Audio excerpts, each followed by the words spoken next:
Hello. It's time for my devotional. It's actually way past time. I'm quite late in the day today getting this. Just had a few things on the go today that I couldn't get to it earlier. So here I am now, anyways. Hope you're having a great day. It's late in the day on Friday at the time of this stream, um, and we're looking at the weekend and hopefully you'll have a good weekend ahead of you. Anyway, let's take a look at our scripture. We're in Proverbs chapter 6 today, verse 2. Proverbs chapter 6, verse 2. Now, yesterday I did verse 1, and I mentioned, and I'm just going to mention this probably every time, just to remind everybody, there's little groups of thoughts here in chapter 6. This first little group of thought is the first 5 verses, and so we're looking at each individual verse, but I want to read the full 5 verses just to give you the kind of the setting, so that you'll understand the individual piece in the setting. So I'm going to read it all, but we'll focus on verse 2.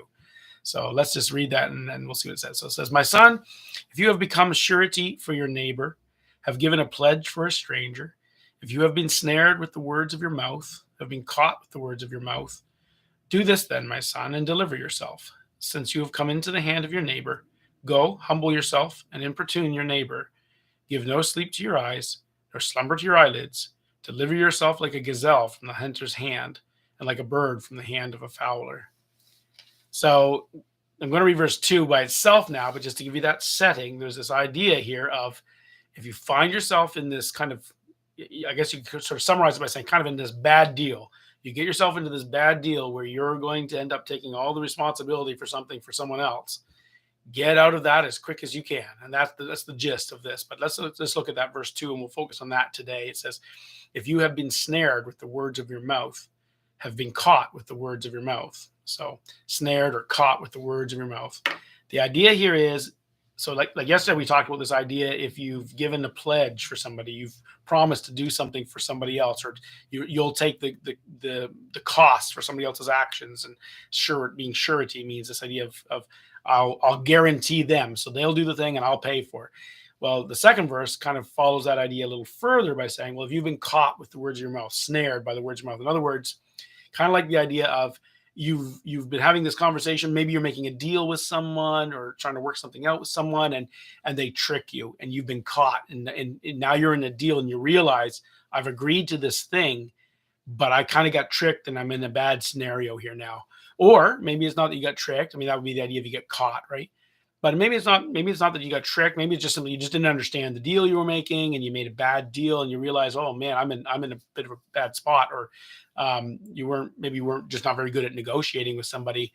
And the key to the idea here is that somehow through the conversation that you ended up making a promise or agreeing to something. So the words of your mouth is that idea. You've entered into a deal of some sort, and it wasn't a good deal. You got tricked, or you were maybe a bit careless or whatever, and you promised something you really can't deliver on, or that's not very good.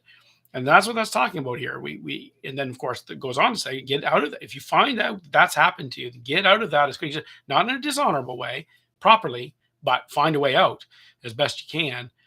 And that's the idea. So the lesson of the whole thing is about the escape, but it's also a good lesson for us to remember that this is a trap. There are these traps in life, and try to avoid the traps in the first place.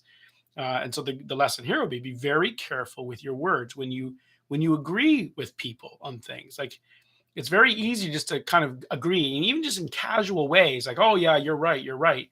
And then later that guy's quoting you, he thinks I'm right. And you realize that, oh, no, I was just trying to encourage you. I wasn't trying to endorse you. But now you're kind of in this scenario where you've been kind of trapped, and it's like that with our words. We got to remember, and I think it's a good lesson here today, is just remember our words. We got to be careful with them because people listen to them, and then you get credited with things, or you end up with situations where you've agreed to something that you really shouldn't have agreed to, or you've given a promise somewheres, and then we break our promises and we become untrustworthy people because we say we'll do something and we don't do it. And then we try to use these excuses like, well, I didn't really understand what I was saying at the time. Yeah, but you said it, right? Or no, but things changed, and so I changed my mind. Well, that's awful nice. You changed your mind. Like, well, and so you end up in these awkward situations where you end up trying to get out of a bad decision through dishonorable means. Basically, you lie to people and you say, oh, I don't really mean it. I'm not going to follow through on what I said. And so the lesson here is kind of like, well, be careful with your words. Don't get into those situations where you end up having the awkwardness of wanting to back out and not knowing how to do it. And so the Bible uses this idea of being slow to speak and quick to listen, slow to anger. Now it's talking, of course, about disunity, but I think it also applies here to this scenario. Like, even just in general, we should be kind of careful with our words, that we're slow to agree to things. Like, really think about things, quick to listen. What are you saying? Okay, I want to understand what you're saying before I make some sort of a contribution that I may end up later be feeling like I just got snared with my own words. And so don't be reckless with your promises. Another good thing to this: don't be reckless with your promises and giving out, oh yeah, I'll be there. Even things that you don't have to say the word I promise, just giving any kind of a pledge. Like be careful about recklessly giving people, I'll do this or I'll do that, when you actually have no intention of making sure that you're going to do this or that. It's not a very good thing to do. You'll end up really, first, it's immoral, but then secondly, you'll end up ruining your reputation with people. You'll become a person people know they can't count on you, and it's lots of bad things. So be slow to engage that way, or to make a deal, or to let our words end up getting us caught, right? And so then the follow through with that is, words matter. They really matter. So be really careful with them. The words you choose in our day and age, words are used so recklessly, and people aren't careful with their words. And people will use all these tricks to trip you up with your own words. Equivocation, where they use a word in two different ways, but they want you to treat it as if it's the same way. Or the bait and switch idea. They think you're talking about this, but it turns out they're really talking about that. Kind of people use words to intimidate you, or to push you, or to make you feel shame. Shouldn't you have done this, or shouldn't you have, or calling you a name or something. And people use words all the time in ways that are meant to manipulate you, to get you to agree to something, or affirm something, or state something that you really don't want to, but you got kind of snared in the process. And so you got to be careful with your words, and even careful with other people's words, where you take the time to go, what is this person actually saying to me? I know what words just came out of their mouth, but what's being said here? And you take the time to think about it and be very careful, so you don't get trapped, and then you end up doing something not so honorable to try and get out of the trap. Now, the Bible's this proverb is encouraging you to be quick about finding a way out of the trap, but it's not encouraging you to be dishonorable in the process, immoral, but rather, as we'll see in a future one, where it says, humble yourself and okay, it's not what I meant, and try to find your way out with honor. Um, but if even better, just don't get caught in the first place.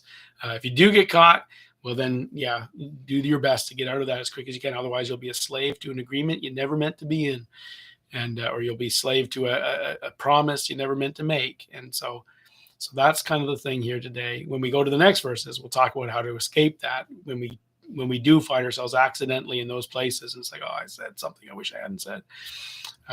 But for today, that's the lesson. Careful with your words, so you have a much less likely chance of getting caught by them and getting snared by them in some clever person's trap. So that's the wisdom from today. God bless you, and God help us to do this. Help us to be wise with our words and careful with our words to protect us from the traps that sometimes get laid. And God bless everyone's weekend. And Lord willing, we'll see you on Tuesday for verse 3.